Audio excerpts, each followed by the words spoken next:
O que você faria se você descobrisse que tem poucos dias de vida? Qual seria a sua primeira decisão? Após tal descoberta, a sua vida mudaria e seria uma vida diferente da forma como você está vivendo hoje? Gostaria de conversar com vocês sobre os últimos meses de vida de Ivan Illich.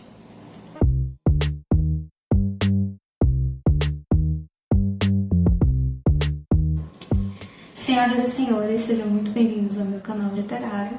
Espero que vocês se sintam à vontade. E hoje eu vou estar falando sobre um livro maravilhoso. É o meu livro favorito, eu confesso. Se chama A Morte de Ivan Illich, escrito por Lev Tolstói.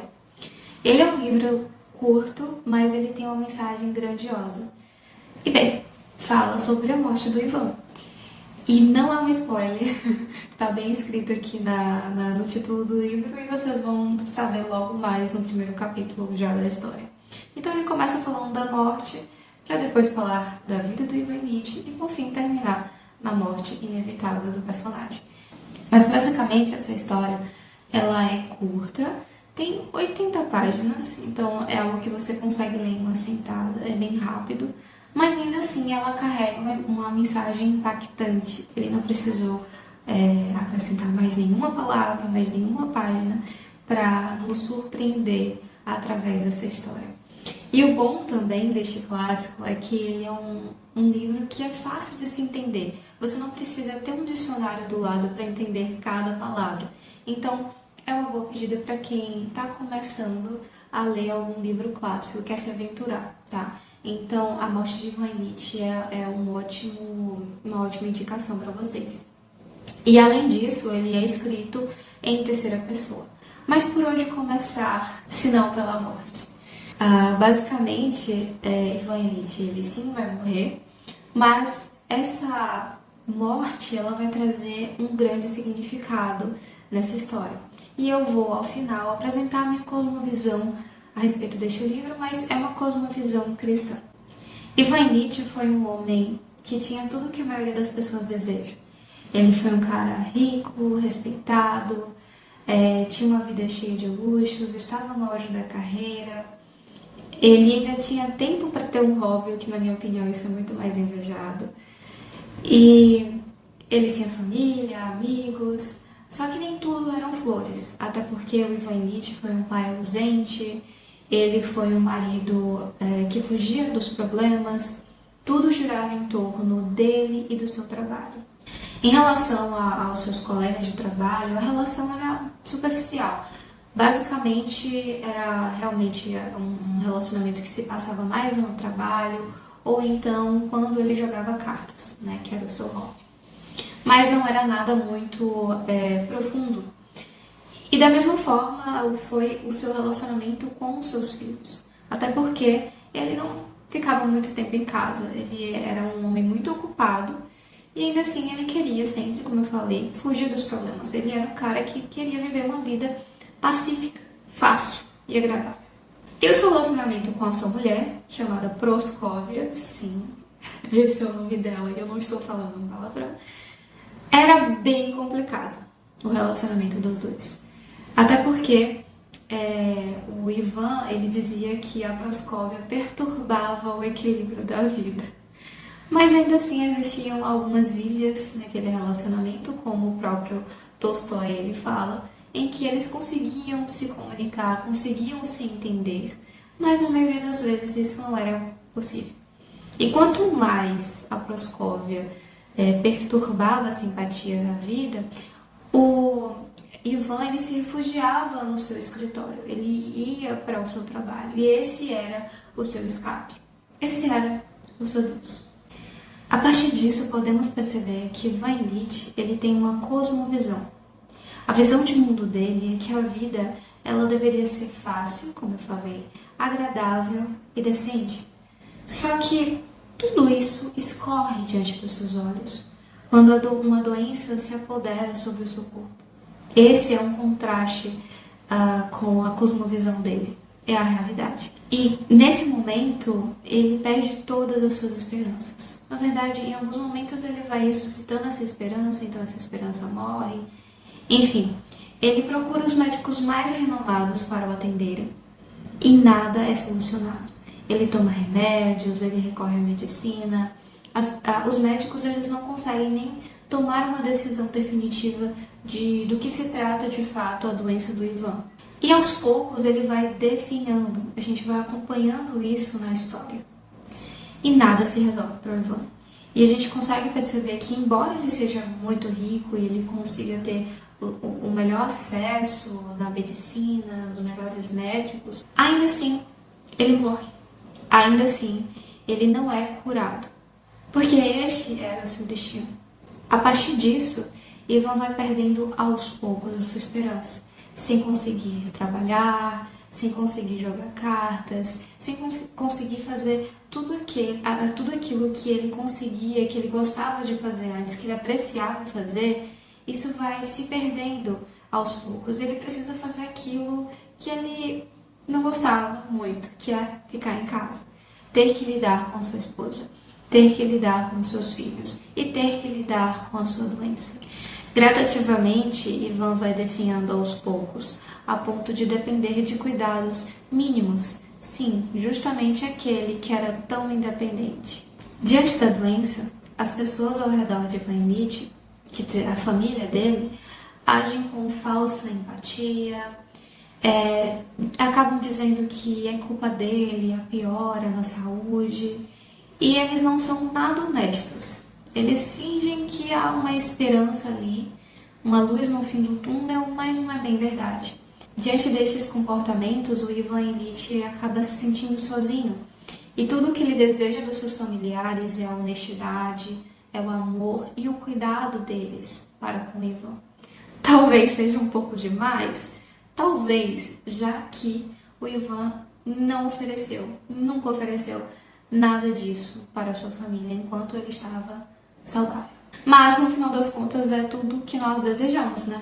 À beira da morte nós esperamos conforto, nós esperamos cuidado, atenção dos nossos familiares, dos nossos amigos. Mas Ivan Ilitch, ele se deparou com uma triste realidade. A realidade de que ele estava sozinho. Não só a realidade de que a vida ela não é fácil, até mesmo para quem tem muito dinheiro, mas a dura realidade de que ele foi um homem sozinho. E ele estava diante da morte, em que é um processo em que você precisa enfrentar isso sozinho, mas torna tudo mais doloroso quando não se tem o carinho, o apoio e o afeto dos familiares. Talvez a iminência da morte tenha deixado muito claro para o Ivan essa solidão que ele estava passando, que ele estava sentindo. E essa solidão, ela só foi perceptível diante da morte, mas fato é que durante toda a sua vida ele foi um homem solitário. Os remédios já não faziam efeito para o Ivan Ilitch, exceto o seu criado, chamado Gerasim. A companhia desse rapaz, desse jovem, alegrava a vida do Ivan e era capaz até mesmo de apaziguar o sofrimento dele. Na história relata que com o aparecimento do Gerasim para poder colocar as pernas do Ivan sobre os ombros, fazia ele se sentir mais aliviado. Mas muito provavelmente não é bem a posição que o faz se sentir mais confortável ou sentir menos dor. Mas, o que tudo indica, esse apaziguamento, né, do sofrimento se refere mais pela companhia que o próprio Gerasim oferecia ao Ivan Ilitch. Daí nota-se que um estranho, um criado, oferece muito mais afeto, muito mais amor, carinho, atenção para o Ivan do que os seus próprios familiares, do que os seus próprios amigos. Naquela relação amigável havia um grande contraste. De um lado, nós temos o Gerasim, que é um homem jovem, que reconhecia a brevidade da vida, pobre, enquanto que Ivan Ilitch, ele já era o extremo oposto. Nós temos um homem provavelmente mais velho, rico e que tinha muita dificuldade de entender acerca da brevidade da vida, de entender que o silogismo dos gregos se aplicava a ele mesmo. E quando eu falo do silogismo dos gregos, eu estou me referindo lá à página 49, sabe quando a gente aprende na escola, Caio é homem, todos os homens são mortais, logo Caio é mortal? Então, o Ivan Ilitch, ele também entendia do silogismo dos gregos, mas era muito difícil trocar a palavra Caio por Ivan. era muito difícil entender que um dia ele iria morrer. Porque assim como Caio, ele é homem, e assim como Caio, ele é mortal. Mas assim como Ivan pensava, os seus amigos pensavam da mesma forma. Porque quando os seus amigos se depararam com a morte do Ivan, a primeira coisa que um deles pensou é: o Ivan morreu, mas eu não. E eles estavam mais preocupados com o fato do Ivan ter deixado um cargo e de quem iria ocupar aquele cargo, do que refletirem sobre as suas próprias vidas. E é tão estranho porque a morte, ela é uma das certezas da vida, mas nós vivemos como se ela não existisse. Assim como Ivan sabia que a morte é uma das certezas da vida, nós também sabemos. E assim como ele, nós vivemos como se fôssemos imunes a ela, como se fôssemos imunes à morte. Fato é que a nossa vida, o nosso tempo tem sido tão ocupado como o de Ivan. Só que o problema não é a nossa vida estar completamente cheia de afazeres, de responsabilidades, mas é que às vezes isso significa menos tempo para refletir sobre a vida, sobre a morte.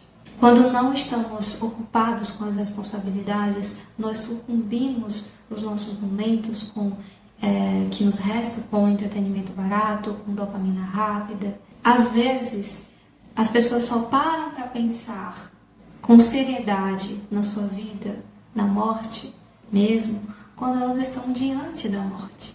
Então, toda uma vida, ela foi gasta às vezes com inutilidade, com problemas superficiais, foi gasta de uma forma indigna. Nós vivemos como se a vida ela não fosse um presente.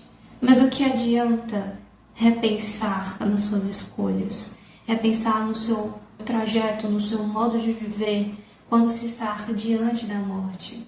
Quando não se pode mais fazer nada.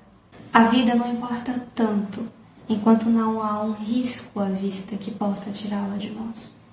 Até que estejamos a um passo de perdê-la. Fato é que Ivan relutou em admitir que teve uma vida inútil, que correu durante os seus frágeis anos atrás do vento. Ele estava com medo, e é justo, não? Até porque ele viveu como se a vida não fosse uma dádiva, como se a vida não fosse um presente, como se ele tivesse tempo suficiente para gastá-la da forma como ele quisesse. Mas a questão aqui é que eu não estou falando de uma pessoa que não tinha nada para fazer, que ficava olhando pro teto, que não tinha trabalho. É uma pessoa que ficava o tempo todo, digamos, jogando cartas, já que esse era o seu hobby. Ele não era entregue a esses desejos, mas ele teve uma vida em que a maioria das pessoas deseja. Uma vida em que as pessoas veem como uma rotina produtiva, sabe? Ele foi um cara em que as pessoas espelham, que ia ter uma carreira de sucesso, que ia ser respeitado, que ia ser bem visto, uma vida luxuosa. Ele era um cara ocupado, mas ainda assim a vida dele foi tida como inútil, e ele reconheceu isso. Então eu não estou falando de uma pessoa desocupada, eu estou falando de uma pessoa ocupada. Eu estou falando de uma pessoa que muitos almejam a vida que ele teve. À beira da morte, ele teve que fazer um esforço para tentar pensar em algo que teria valido a pena na sua vida. E tudo que ele conseguiu recolher na sua memória foi a sua infância. Lá na página 47 diz o seguinte: eu não existirei. Então, o que existirá? Não existirá nada. Então, onde eu estarei quando eu não existir? Será a morte? Não, não quero. E é difícil demais para uma pessoa que viveu para si, uma pessoa egoísta, admitir que um dia ela vai morrer e que ela vai perder tudo aquilo que ela suou, que ela se esforçou para conseguir, aquilo que ela acreditou que valia a pena. Sim, é difícil alguém que viveu para si conceber a ideia de que vai deixar de existir.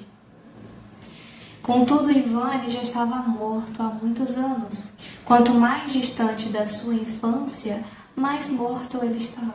Tal louvor à infância se deve ao fato de que Ivan sabia como viver. Ele apreciava a simplicidade da vida, ele apreciava as coisas que faziam sentido de fato. E é interessante, né? Como os adultos, eles, por serem mais sábios, por serem mais experientes, eles deveriam saber como viver. Mas há esse contraste de que muitas vezes as crianças, elas sabem muito melhor aproveitar a vida do que os adultos. De forma consciente ou não, nós sabemos para que e para quem nós estamos vivendo. A nossa alma, ela pulsa por Cristo. Há uma inquietação dentro de nós quando nós percebemos que estamos sendo puxados para distrações, objetivos que perecerão, para uma vida sem sentido. Por que não debruçar para algo que vale a pena, para algo eterno, para algo que tem valor eterno para a vida de outras pessoas? Enquanto que, às vezes, nós ignoramos isso e nós trabalhamos com afinco para tudo aquilo que um dia vai perecer. Como poderemos trabalhar tanto para aquilo que um dia vai sucumbir? Enquanto que as coisas de valores eternos, elas são constantemente ignoradas. E isso nós percebemos na forma como nós vivemos nos dias de hoje. Porque a forma como você vive hoje diz muito respeito a toda a sua vida. Lá em Eclesiastes, capítulo 5, verso 15, diz o seguinte: o homem sai nu do ventre de sua mãe, e como vem, assim vai. De todo o trabalho que se esforçou, nada levará consigo. Apesar de tão racionais, nós nos esquecemos da nossa mortalidade. Vivemos para tudo aquilo que é menor do que o homem. Fugimos de Deus e julgamos que sabemos viver melhor sem Ele.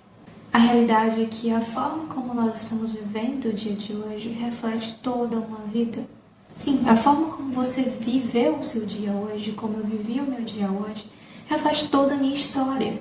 Então, não se engane quanto ao dia de hoje, porque muito provavelmente o dia de hoje se repetirá no dia de amanhã. A não ser que você acorde, a não ser que nós nos lembremos da nossa mortalidade, nos lembremos que há um tempo para todas as coisas e há um tempo para morrer. Essa é uma história repleta de pessoas egoístas que viveram completamente para si mesmas. E eu não estou falando apenas do Ivan Illich. Estou me referindo também a Proscóvia, a filha do Ivan, os amigos do Ivan Illich também, todas essas pessoas. Mas que, assim como Ivan Illich, eles viveram de uma forma em que ignoraram o que era mais precioso, que é viver de modo digno através de Cristo. Lá na página 75, vai dizer o seguinte: veio-lhe à cabeça que aquilo que antes lhe parecia uma perfeita impossibilidade, de que ele não vivera a sua vida como deveria, poderia ser verdade. Eu partirei dessa vida com a consciência de que destruí tudo aquilo que me foi dado. E não é possível corrigir. Deixa eu expor, por fim, uma citação muito preciosa, que está lá em 1 Pedro, capítulo 1, verso 24 a 25. Uma citação de valor eterno. Pois toda a humanidade é como a relva, e toda a sua glória como a flor da relva. A relva murcha e cai a sua flor, mas a palavra do Senhor permanece para sempre. Como bem disse a Tia Owen, como você vive seus dias, é como você vive sua vida. Muito obrigada pelo seu tempo.